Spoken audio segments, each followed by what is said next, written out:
Chapter 10 of The Man in the Iron Mask. This recording is in the public domain and is read by Mark Smith of Simpsonville, South Carolina. The Man in the Iron Mask by Alexandre Dumas. Chapter 10 Crown and Tiara. Aramis was the first to descend from the carriage. He held the door open for the young man. He saw him place his foot on the mossy ground with a trembling of the whole body, and walk round the carriage with an unsteady and almost tottering step. It seemed as if the poor prisoner was unaccustomed to walk on God's earth. It was the 15th of August, about 11 o'clock at night. Thick clouds, portending a tempest, overspread the heavens, and shrouded every light and prospect underneath their heavy folds. The extremities of the avenues were imperceptibly detached from the copse by a lighter shadow of opaque grey, which upon closer examination became visible in the midst of the obscurity. But the fragrance which ascended from the grass, fresher and more penetrating than that which exhaled from the trees around him, the warm embalming air which enveloped him for the first time for many years past, the ineffable enjoyment of liberty and an open country, spoke to the prince in so seductive a language, that, notwithstanding the preternatural caution, we would almost say dissimulation of his character, of which we have tried to give an idea, he could not restrain his emotion and breathed a sigh of ecstasy. Then, by degrees, he raised his aching head and inhaled the softly scented air, as it was wafted in gentle gusts to his uplifted face. Crossing his arms on his chest, as if to control the new sensation of delight, he drank in delicious draughts of that mysterious air which interpenetrates at night the loftiest forests. The sky he was contemplating, the murmuring waters, the universal freshness, was not all this reality? Was not Aramis a madman to suppose that he had aught else to dream of in this world? Those exciting pictures of country life, so free from fears and troubles, the ocean of happy days that glitters incessantly before all young imaginations, are real allurements wherewith to fascinate a poor, unhappy prisoner, worn out by prison cares, emaciated by the stifling air of the Bastille. It was the picture, it will be remembered, drawn by Aramis when he offered the 1,000 pistoles he had with him in the carriage to the prince, and the enchanted Eden which the deserts of Bas Poitou hid from the eyes of the world. Such were the reflections of Aramis as he watched, with an anxiety impossible to describe, the silent progress of the emotions of Philippe, whom he perceived gradually becoming more and more absorbed in his meditations. The young prince was offering up an inward prayer to heaven, to be divinely guided in this trying moment, upon which his life or death depended. It was an anxious time for the Bishop of Vannes, who had never before been so perplexed. His iron will, accustomed to overcome all obstacles, never finding itself inferior or vanquished on any occasion, to be foiled in so vast a project from not having foreseen the influence which a view of nature in all its luxuriance could have on a human mind. Aramis, overwhelmed by anxiety, contemplated with emotion the painful struggle that was taking place in Philippe's mind. This suspense lasted the whole 10 minutes which the young man had requested. During the space of time, which appeared an eternity, Philippe continued gazing with an imploring and sorrowful look towards the heavens. Aramis did not remove the piercing glance he had fixed on Philippe. Suddenly the young man bowed his head. His thought returned to the earth, his looks perceptibly hardened, his brow contracted, his mouth assuming an expression of undaunted courage. Again his looks became fixed, but this time they wore a worldly expression, hardened by covetousness, pride, and strong desire. Aramis's look immediately became as soft as it had before been gloomy.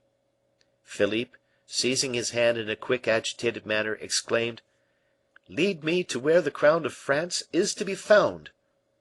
"Is this your decision, monseigneur?" asked Aramis. "It is." "Irrevocably so?" Philippe did not even deign to reply. He gazed earnestly at the bishop, as if to ask him if it were possible for a man to waver after having once made up his mind. "Such looks are flashes of the hidden fire that betrays men's character," said Aramis, bowing over Philippe's hand. "You will be great, monseigneur, I will answer for that." "Let us resume our conversation. I wish to discuss two points with you. In the first place, the dangers, or the obstacles we may meet with. That point is decided. The other is the conditions you intend imposing on me. It is your turn to speak, Monsieur d'Herblay." "The conditions, monseigneur?" "Doubtless. You will not allow so mere a trifle to stop me, and you will not do me the injustice to suppose that I think you have no interest in this affair. Therefore, without subterfuge or hesitation, tell me the truth." "I will do so, monseigneur. Once a king—" "When will that be?" "Tomorrow evening; I mean, in the night." "Explain yourself." "When I shall have asked your highness a question." "Do so." "I sent to your highness a man in my confidence with instructions to deliver some closely written notes, carefully drawn up, which will thoroughly acquaint your highness with the different persons who compose and will compose your court." "I perused those notes." "Attentively." "I know them by heart." "And understand them. Pardon me, but I may venture to ask that question of a poor, abandoned captive of the Bastile? In a week's time it will not be requisite to further question a mind like yours. You will then be in full possession of liberty and power." "Interrogate me, then, and I will be a scholar representing his lesson to his master." "We will begin with your family, monseigneur." "My mother, Anne of Austria. All her sorrows, her painful malady. Oh, I know her, I know her." "Your second brother?" asked Aramis, bowing.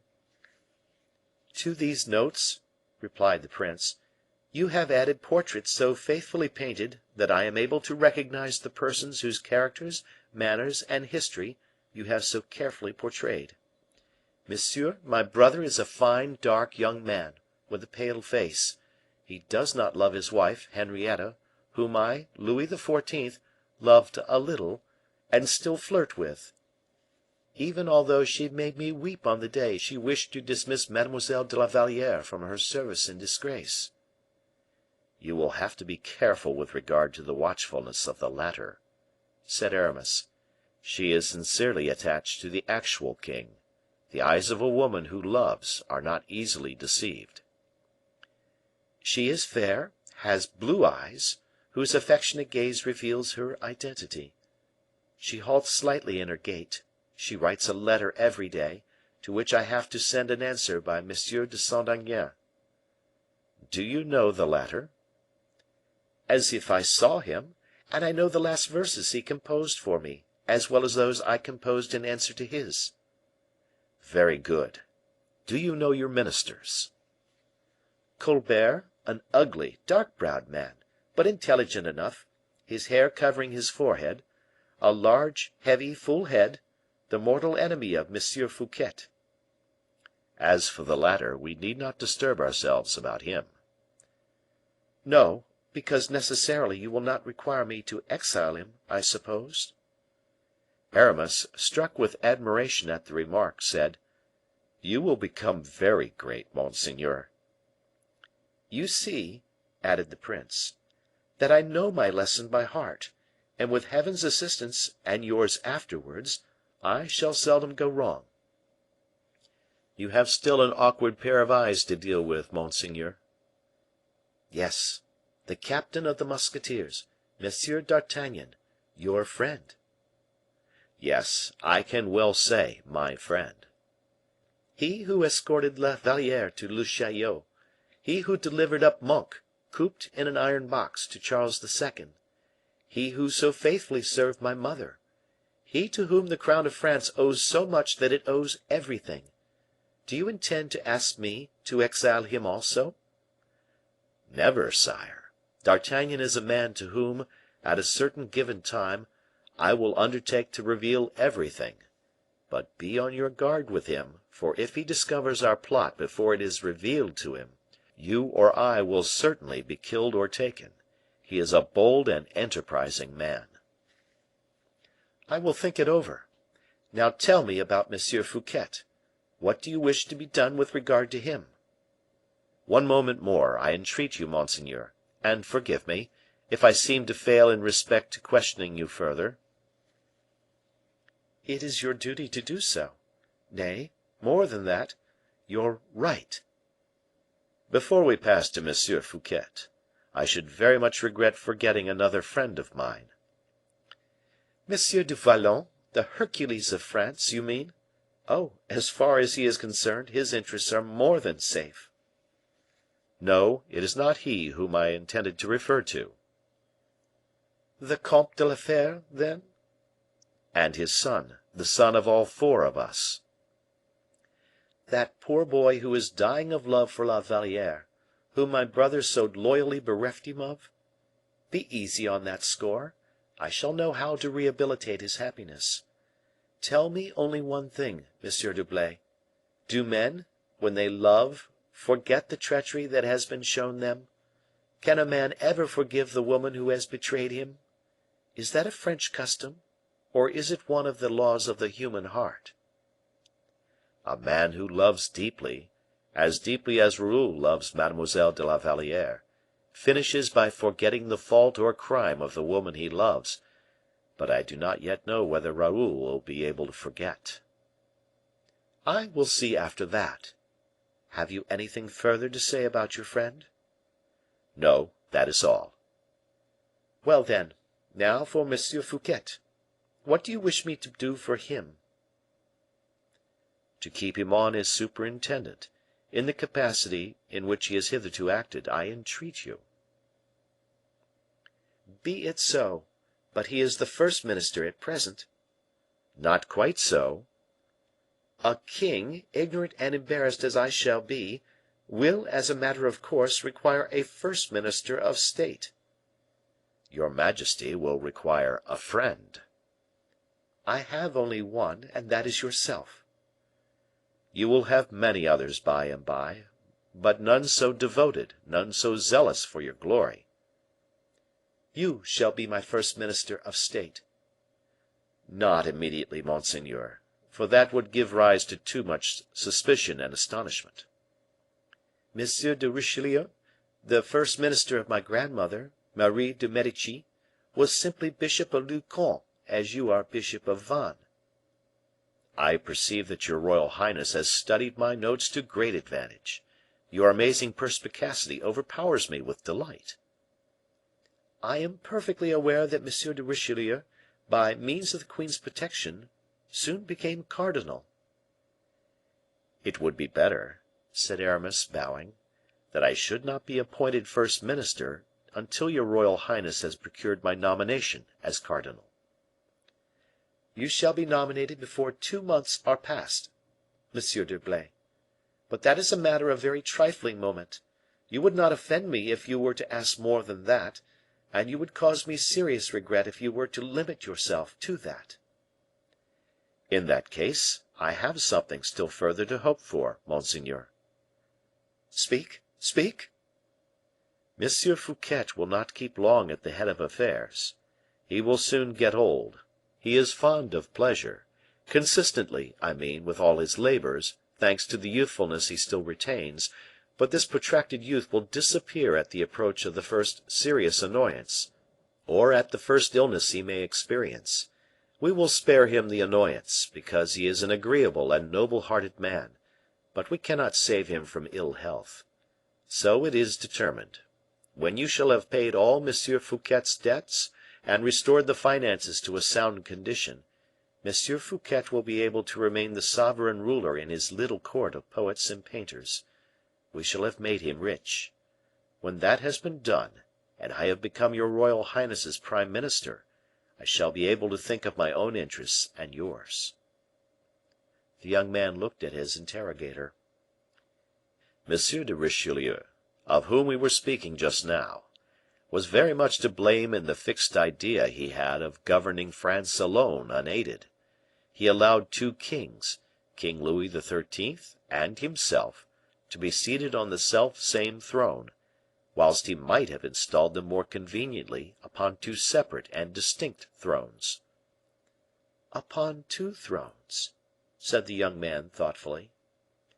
"In fact," pursued Aramis, quietly, "a cardinal, prime minister of France, assisted by the favor and by the countenance of his most Christian majesty the king of France, a cardinal to whom the king his master lends the treasures of the state, his army, his council, such a man would be acting with twofold injustice in applying these mighty resources to France alone.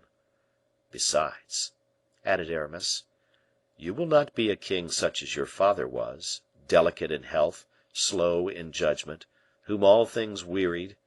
You will be a king governing by your brain and by your sword. You will have in the government of the state no more than you will be able to manage unaided. I should only interfere with you. Besides, our friendship ought never to be, I do not say impaired, but in any degree affected by a secret thought. I shall have given you the throne of France, you will confer on me the throne of St. Peter. Whenever your loyal, firm, and mailed hand should join in ties of intimate association the hands of a pope such as I shall be, neither Charles V., who owned 2/3 of the habitable globe, nor Charlemagne, who possessed it entirely, will be able to reach to half your stature. I have no alliances, I have no predilections, I will not throw you into persecutions of heretics, nor will I cast you into the troubled waters of family dissension. I will simply say to you, the whole universe is our own, for me the minds of men, for you their bodies. And as I shall be the first to die, you will have my inheritance. What do you say of my plan, monseigneur?" "I say that you render me happy and proud, for no other reason than that of having comprehended you thoroughly. Monsieur d'Herblay, you shall be cardinal, and when cardinal, my prime minister, and then you will point out to me the necessary steps to be taken to secure your election as pope, and I will take them. You can ask what guarantees from me you please." "It is useless. Never shall I act except in such a manner that you will be the gainer. I shall never ascend the ladder of fortune, fame, or position, until I have first seen you placed upon the round of the ladder immediately above me. I shall always hold myself sufficiently aloof from you to escape incurring your jealousy, sufficiently near to sustain your personal advantage and to watch over your friendship. All the contracts in the world are easily violated, because the interests included in them incline more to one side than to another. With us, however, this will never be the case. I have no need of any guarantees." "And so, my dear brother will disappear?" "Simply. We will remove him from his bed by means of a plank which yields to the pressure of the finger. Having retired to rest a crowned sovereign, he will awake a captive. Alone you will rule from that moment, and you will have no interest dearer and better than that of keeping me near you." "I believe it. There is my hand on it, Monsieur d'Herblay." "Allow me to kneel before you, sire, most respectfully. We will embrace each other on the day we shall have upon our temples, you the crown, I the tiara." "Still embrace me this very day also, and be, for and towards me, more than great, more than skillful, more than sublime in genius. Be kind and indulgent. Be my father." Aramis was almost overcome as he listened to his voice. He fancied he detected in his own heart an emotion hitherto unknown, but this impression was speedily removed. His father, he thought, yes, his holy father. And they resumed their places in the carriage, which sped rapidly along the road leading to Vaux-le-Vicomte. End of chapter.